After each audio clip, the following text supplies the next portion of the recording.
The December wind cut through downtown Seattle like a blade, carrying with it the scent of rain and the promise of another bitter night. Marcus Chen pulled his coat tighter as he walked beside his 8-year-old daughter Emma, their breath visible in the frigid air. They had just finished dinner at their favorite restaurant, a small celebration of Emma's latest art project winning first place in her school's winter showcase. The evening should have been perfect, a moment of pure joy between father and daughter, but Marcus found his mind wandering to the quarterly reports waiting on his desk and the mortgage payment due next week. Marcus had always prided himself on being practical, logical, focused on what mattered. At 34, he had built a modest but stable life as an accountant for a mid-sized firm. He paid his bills on time, maintained his small apartment with military precision, and provided Emma with everything she needed since her mother had left them 2 years prior. He was not the kind of man who took risks or made impulsive decisions. He was certainly not the kind of man who believed in fairy tales or impossible things. Which made what happened next all the more extraordinary. As they turned the corner onto Pine Street, Emma's small hand suddenly gripped his arm with surprising strength. "Dad," she whispered, her voice carrying that peculiar mixture of wonder and concern that only children possess. "Dad, look. She's freezing." Marcus followed his daughter's gaze to a narrow alley between two brick buildings. At first, he saw nothing unusual, just the typical urban detritus of cardboard boxes, discarded newspapers, and the faint outline of someone huddled against the wall. Homeless individuals were not uncommon in this part of the city, and Marcus had developed the same defensive blindness that most busy urbanites cultivate. He had his own problems, his own responsibilities. He could not save everyone. But, as his eyes adjusted to the dim light filtering from the street lamp, he noticed something that made him pause. The figure pressed against the building was indeed shivering violently, but there was something unusual about the way the shadows seemed to bend around her, something almost ethereal about her silhouette. She appeared to be a young woman, perhaps in her 20s, with long dark hair that seemed to shimmer despite the grime and neglect. Her clothing was strange, not the typical layers of found garments and worn fabrics he expected, but something that looked almost ceremonial, made of materials he could not identify. "Please, Dad," Emma tugged at his sleeve. "She looks so cold. And, look at her hands." Marcus reluctantly stepped closer, and his breath caught in his throat. The woman's hands, extended as if reaching for warmth that would never come, were unlike anything he had ever seen. Her fingers were longer than they should be, with an additional joint that allowed them to bend in ways that defied human anatomy. Her skin had a faint luminescent quality, as if lit from within by some internal source of light. Most striking of all were her eyes. When she looked up at them, Marcus saw irises that shifted color like oil on water, reflecting depths that seemed impossible. Emma had no such reservations about the impossible. She immediately knelt beside the woman, her small hands reaching out instinctively. "Are you okay? You're so cold." The woman's response came not in words, but in a sound that was part whisper, part musical tone, part something else entirely. It was beautiful and heartbreaking at the same time, conveying a depth of loneliness and displacement that transcended language. Marcus found himself understanding, though he could not explain how, that she was saying thank you for the simple acknowledgement of her existence. "Dad, we have to help her," Emma said, her voice carrying the absolute moral certainty that children possess before the world teaches them about complications and limitations. "We can't just leave her here." Marcus felt the familiar weight of responsibility settling on his shoulders, but, for the first time in years, it was not the burden of bills and schedules and practical concerns. It was something deeper, more fundamental. Looking at this strange woman, this being who was clearly not entirely human, he saw not a problem to be avoided or a complication to be managed, but a person in need of basic human compassion. The practical part of his mind immediately began calculating the risks. Taking in a homeless person was dangerous enough, but this woman was clearly something more unusual. What if she was mentally ill? What if she was dangerous? What if someone discovered her true nature? What if the authorities became involved? What if his carefully ordered life was turned upside down? But then, he looked at Emma, whose small hand was already resting gently on the woman's arm, offering what comfort she could. His daughter had inherited none of his caution, none of his fear of the unknown. She saw only someone who needed help, and she was prepared to give it without reservation or calculation. Emma's right, Marcus heard himself saying, surprising himself with the words. "We can't leave you here." The woman looked up at him with those impossible eyes, and Marcus felt something shift inside his chest. It was not just sympathy or even compassion, though those were part of it. It was recognition of a fundamental truth he had been avoiding for years, that his carefully constructed life of safety and predictability had made him smaller, weaker, less than he could be. Getting the woman to her feet was more challenging than Marcus had anticipated. She was taller than he had initially realized, nearly 6 feet, and her limbs seemed to bend in ways that suggested a skeletal structure quite different from human anatomy. She moved with a fluid grace despite her obvious weakness, as if gravity affected her differently than it should. Her skin, up close, had a texture that was almost scale-like, though it remained soft to the touch. The walk to Marcus's apartment was surreal. The woman, who had somehow communicated that her name was something like Zara, though the actual sound was more complex than any human throat could produce, leaned heavily on both him and Emma as they made their way through the empty streets. More than once, Marcus caught glimpses of her true nature, the way her reflection in store windows seemed slightly out of phase with her physical form, the way small electronic devices malfunctioned when she passed too close, the way cats and dogs stopped and stared as if seeing something their human companions could not perceive. By the time they reached his building, Marcus was beginning to understand that he had made a decision that would change everything about his life.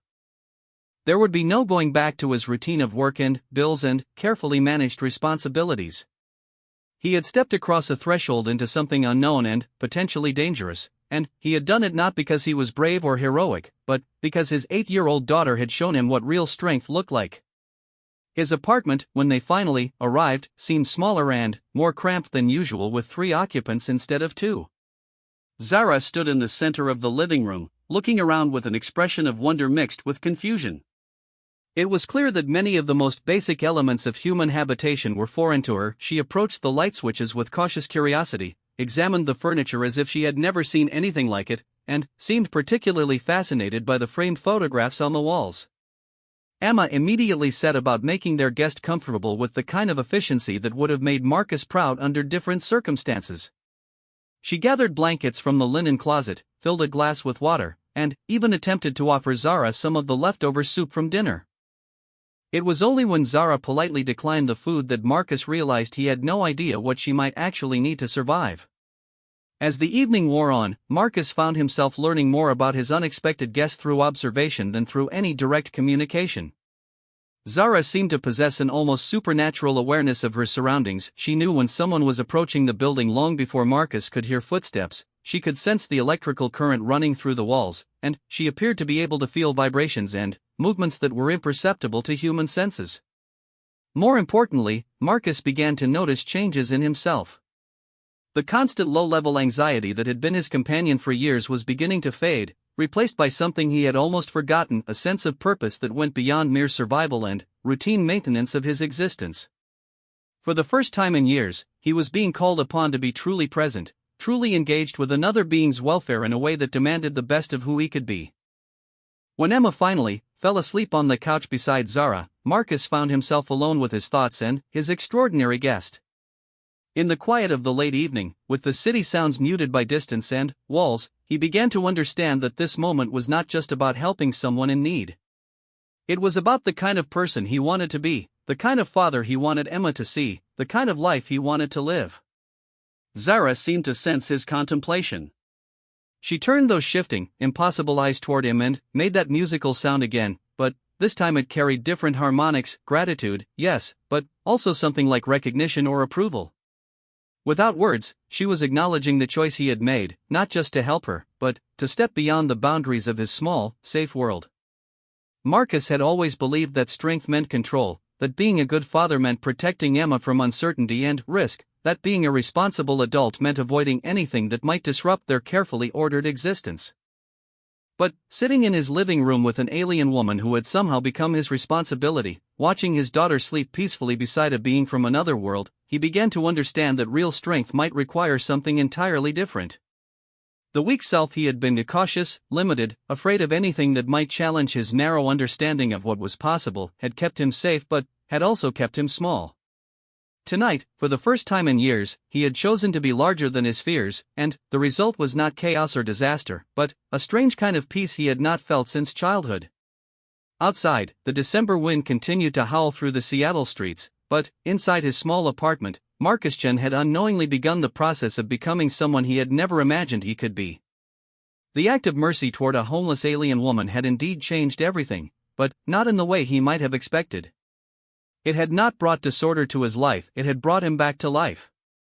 Part 2, the transformation the next morning brought with it the harsh light of reality and the sharp realization that Marcus had no idea what he was doing. Emma had awakened early, as she always did on Saturdays, but instead of her usual routine of cartoons and cereal, she immediately went to check on their guest. Zara had not slept in any conventional sense. Marcus had found her throughout the night standing by the window, motionless, her eyes fixed on the stars visible between the city buildings, as if receiving some form of communication from above. The first challenge came when Emma innocently asked, "Dad, what is Zara exactly? She's not like other people." Marcus had spent most of the night wrestling with this very question. How do you explain to an 8-year-old that you have invited an extraterrestrial being into your home? How do you discuss the implications of such a decision when you yourself are still processing them? More importantly, how do you do so without frightening a child or burdening her with secrets that might be beyond her ability to manage? But Emma, as she often did, provided her own answer before he could formulate one. "I think she's from somewhere else," she said matter-of-factly, offering Zara a piece of toast that was politely declined. "Somewhere far away. And I think she's lost." The simple clarity of his daughter's assessment struck Marcus with unexpected force. Yes, Zara was clearly from somewhere else, somewhere so far beyond human experience that the very concept of distance became meaningless. And, yes, she was lost in ways that went far beyond simple geographical displacement. She was lost between worlds, between forms of existence, between what she had been and what she might become. Over the following days, as Marcus struggled to maintain some semblance of normal routine while accommodating their extraordinary houseguest, he began to understand the true magnitude of the change that had begun in his life. It was not simply a matter of housing someone unusual, it was a complete restructuring of his understanding of what was possible, what was important, and what kind of person he was capable of being. The practical challenges were immense. Zara did not eat human food, instead seeming to sustain herself through some form of energy absorption that involved prolonged contact with natural materials, wood, stone, metal, but not the processed plastics and synthetic materials that comprised most of modern life. She could not tolerate most artificial light sources, which meant that evenings in the apartment were lit by candles and the soft glow that seemed to emanate from her own skin. Most challenging of all, her presence seemed to affect electronic devices in unpredictable ways, causing Marcus's computer to malfunction just as he was trying to complete important work assignments. But these practical difficulties paled in comparison to the internal transformation that Marcus was experiencing. For years, he had defined himself by his limitations, what he could not afford, what he could not risk, what he could not allow himself to hope for. His life had been a careful exercise in damage control, focused entirely on avoiding failure rather than pursuing any meaningful success. Now, faced with challenges that had no precedent in his experience, he found himself accessing reserves of creativity, patience, and determination that he had not known he possessed. When his computer crashed for the third time in a week, instead of panicking about missed deadlines and angry supervisors, he found himself handwriting reports and discovering that the slower, more deliberate process actually improved the quality of his work. When his neighbors began asking questions about the strange woman they occasionally glimpsed in the hallway, instead of making excuses or feeling ashamed, he found himself crafting careful half-truths that protected Zara's privacy while satisfying their curiosity. Emma, meanwhile, was flourishing in ways that surprised and delighted him. His daughter had always been a bright, creative child, but her interaction with Zara seemed to be unlocking new levels of intuition and understanding.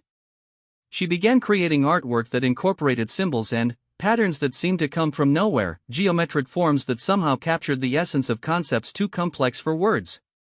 Her teacher called to express amazement at the sudden sophistication of her creative work, noting that Emma seemed to be accessing ideas that were well beyond her years. More importantly, Emma was learning lessons about acceptance, compassion, and courage that no classroom could have provided. She never questioned Zara's right to be different, never showed fear or discomfort with the alien aspects of their guest's nature, never suggested that their household's new configuration was anything other than perfectly natural. In her simple acceptance, Marcus saw reflected the man he could become if he could learn to let go of his fear-based limitations. The turning point came 3 weeks after Zara's arrival, when Marcus returned home from work to find his apartment filled with a warm, golden light that seemed to emanate from everywhere and nowhere at once. Emma was sitting cross-legged on the floor beside Zara, both of them perfectly still, their eyes closed, as if sharing some form of meditation or communication that required no words. As Marcus watched, he began to see patterns in the light, not random illumination, but something structured, purposeful, almost like a language written in luminescence. And, slowly, impossibly, he began to understand what he was witnessing. Zara was sharing her memories, her experiences, her very essence with Emma, and, through Emma, with him. The images that flowed through his mind were breathtaking and terrifying. He saw worlds beyond imagining, civilizations that had risen and fallen across vast spans of time, technologies that made human achievements seem like children's toys.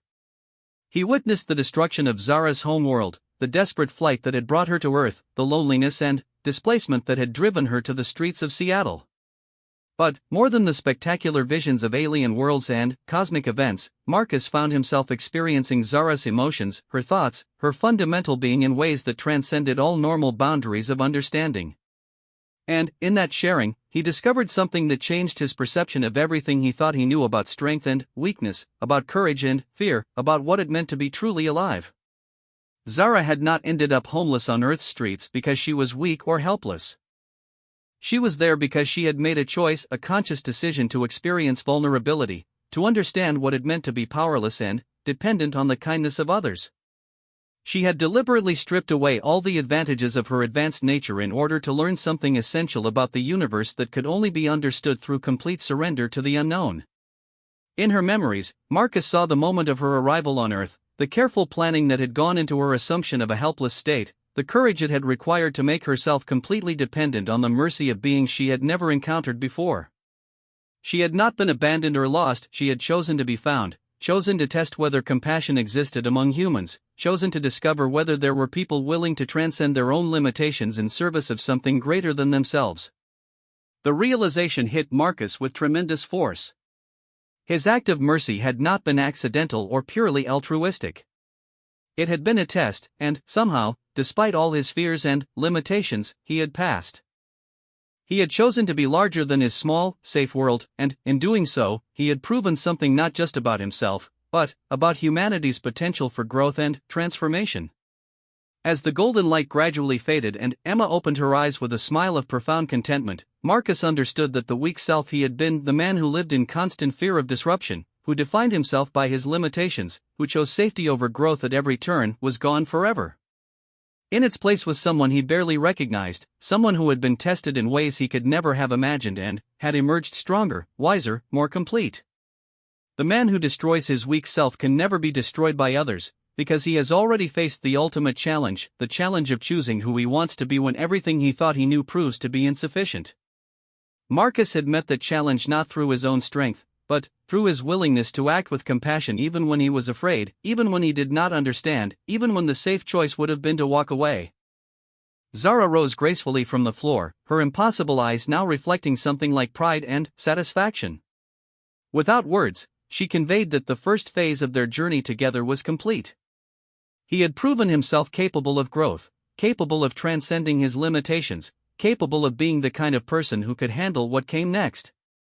Because, as Marcus was beginning to understand, what came next would require every ounce of the strength he had discovered within himself, and more besides. The test had only been the beginning. Part 3, The Revelation. 6 months after that first encounter in the December cold, Marcus Chen was no longer the same man who had walked past countless homeless individuals without a second thought.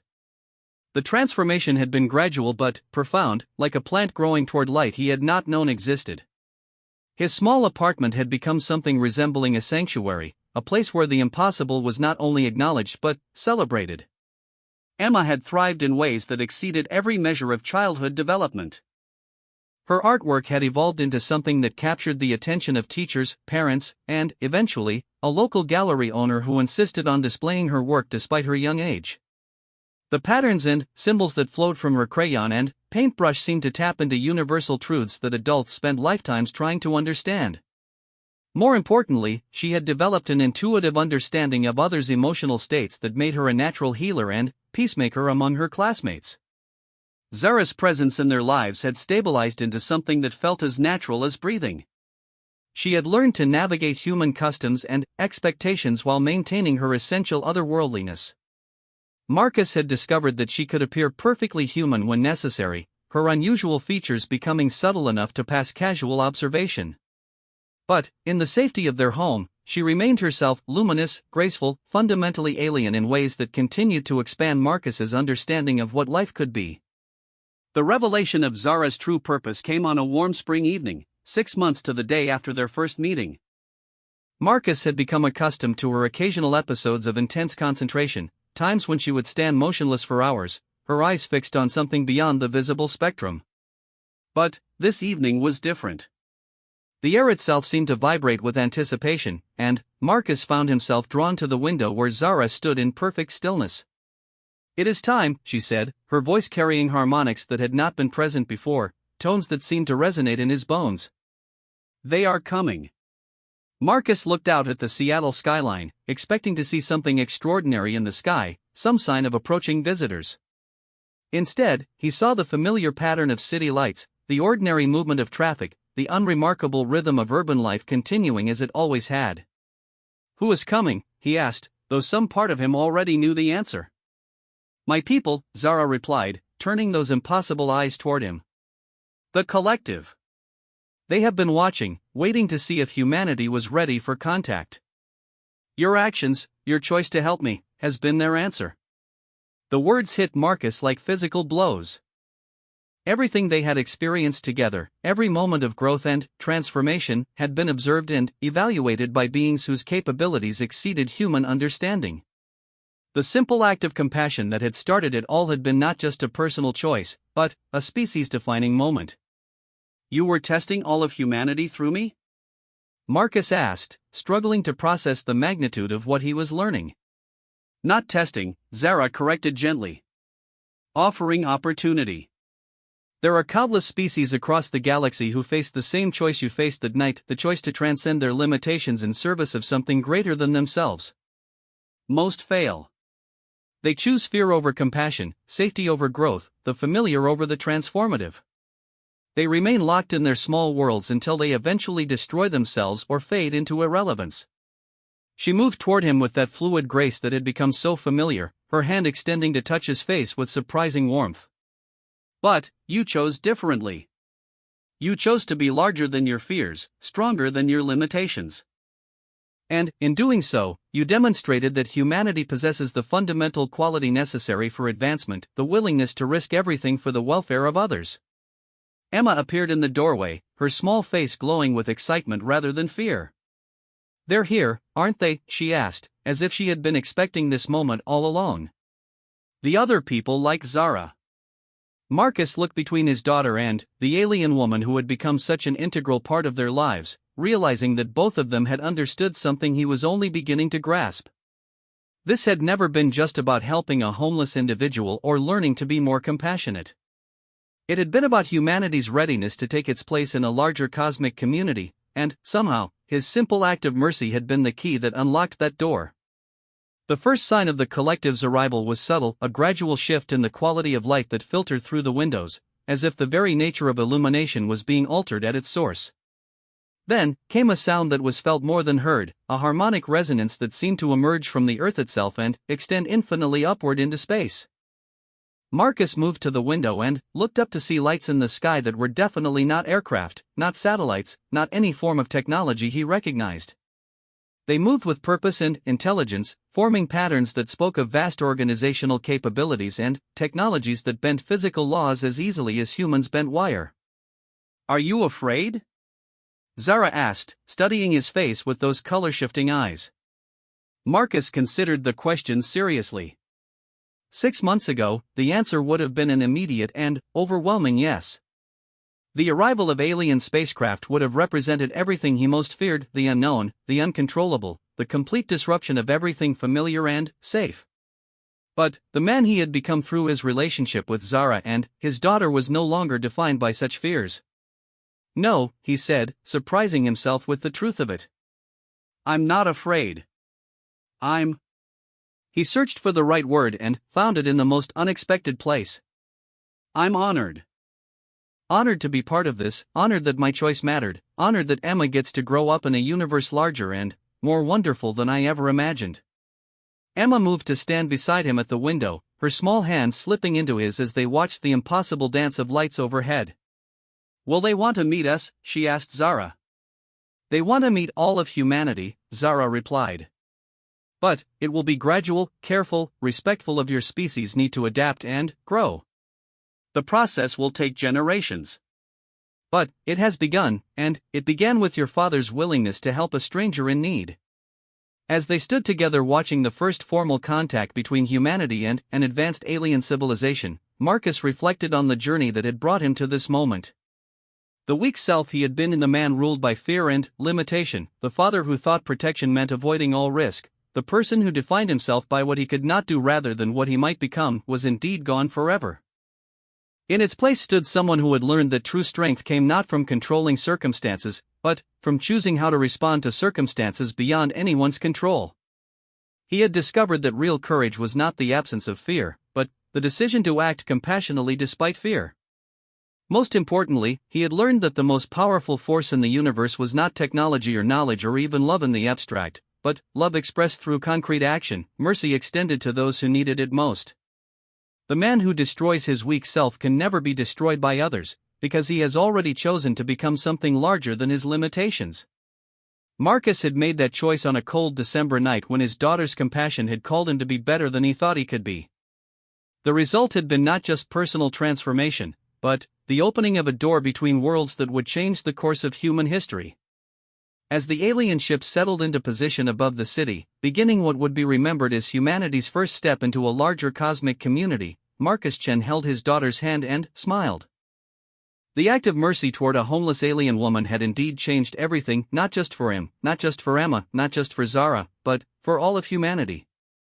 The weak self that had been destroyed was not just his own, but a version of human civilization that had been limited by fear, isolation, and the false belief that survival required choosing safety over growth.